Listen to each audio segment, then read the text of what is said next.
Nós somos protagonistas desse processo.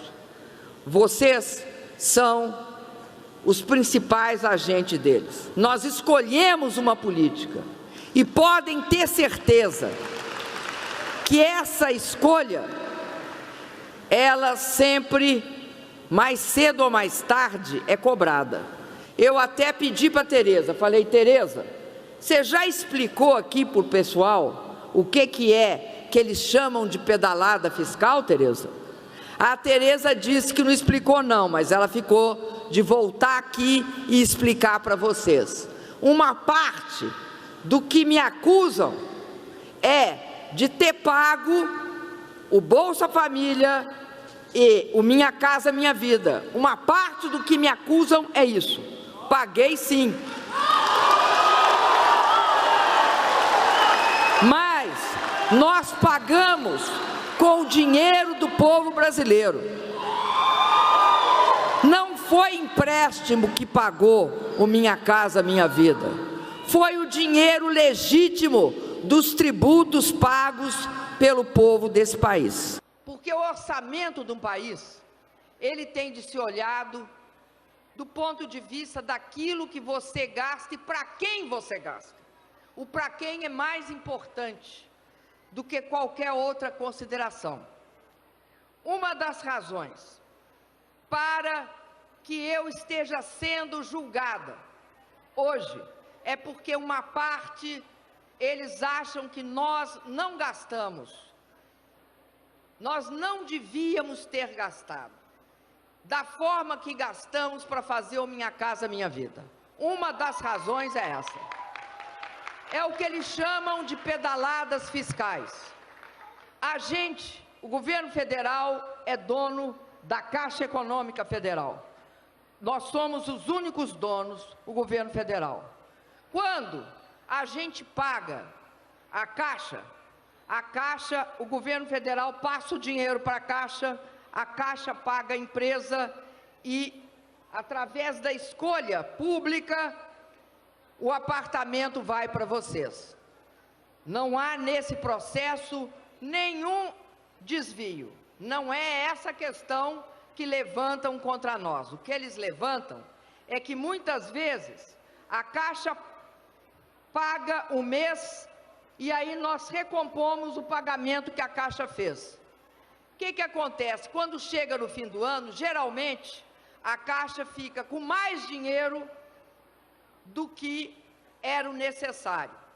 Mas no mês em que ela não ficou com aquele dinheiro, nós pagamos juro para ela. Ou seja, se ela adianta o pagamento para nós, nós pagamos juro para ela.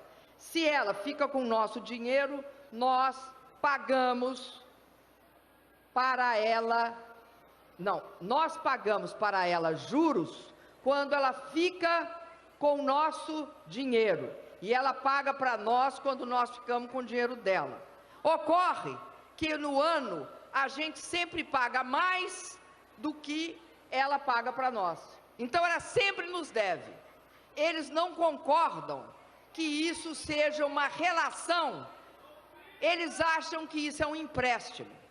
E como a Caixa não pode emprestar para o governo, mas o governo pode emprestar para a Caixa, eles levaram isso e falaram que não estava certo, que a gente tinha de mudar. Ora, é por conta que nós fomos capazes de fazer o maior programa habitacional da história que nós hoje somos responsabilizados.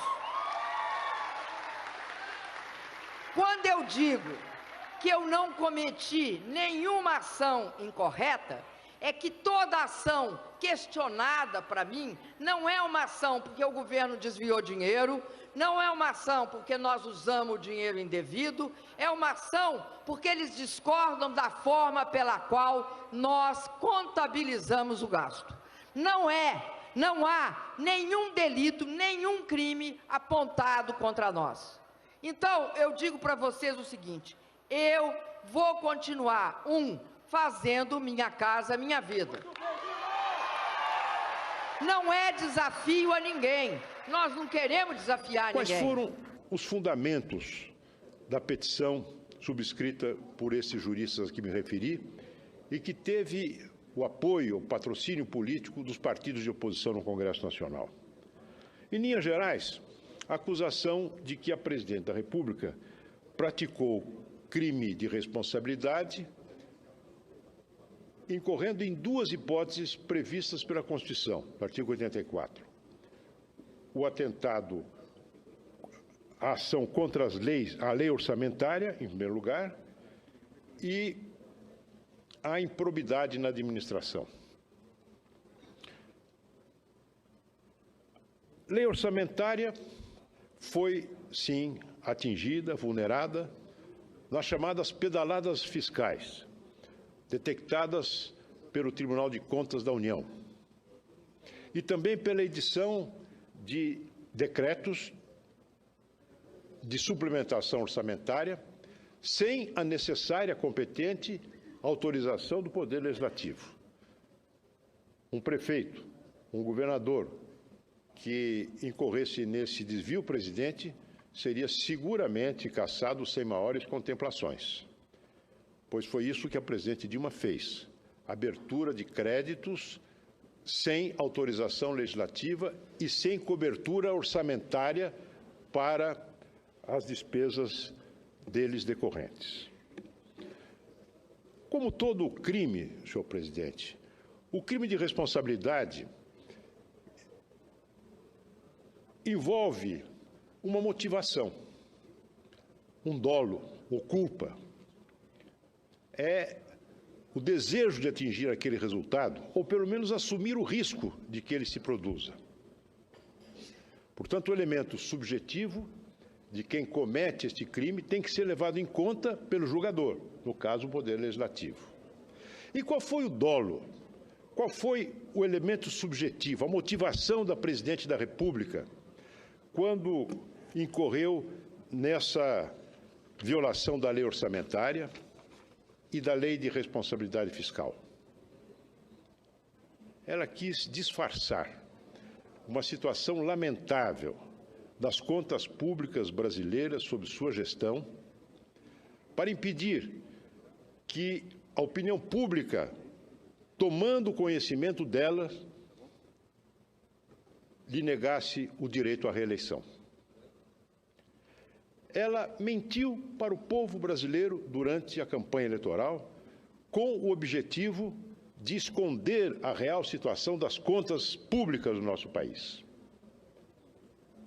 Fez isso usando artifícios contábeis, que foram descobertos. O que ela fez?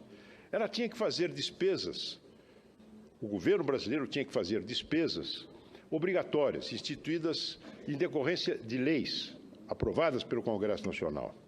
Ora, o dinheiro estava se exaurindo, os cofres estavam vazios, não havia dinheiro para pagar estas despesas, dinheiro do orçamento, mesmo porque a presidente Dilma, generosamente, e seu antecessor também, o presidente Lula, distribuíram a mancheias desonerações fiscais, empréstimos a juros subsidiados para empresas escolhidas a dedos, e muitas dessas operações, amparadas por medidas provisórias, estão hoje sob suspeita na chamada Operação Zelotes.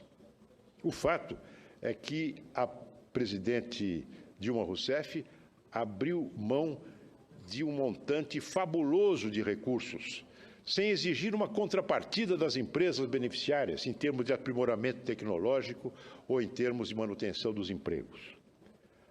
Cavou um enorme rombo nas contas públicas e, para disfarçar esse rombo, se valeu dos artifícios contábeis a que me referi. Fez com que essas despesas, que deveriam ser feitas por conta do Tesouro Nacional, fossem arcadas pelos bancos oficiais, pelo Banco do Brasil e pelo BNDES, notadamente, sem o repasse dos fundos orçamentários correspondentes a essa despesa forçada efetuada pelos bancos públicos. É um buraco considerável. O Tribunal de Contas da União avalia que o rombo nesta contabilidade dos bancos públicos tenha gerado um passivo de cerca de 57 bilhões de reais. e que até agora não foi saldado. Até agora continua em aberto. Pois bem, isso foi feito com o objetivo explícito de disfarçar as contas, o estado lamentável das contas públicas, de um lado, e, por outro lado, continuar gastando, continuar expandindo o gasto público.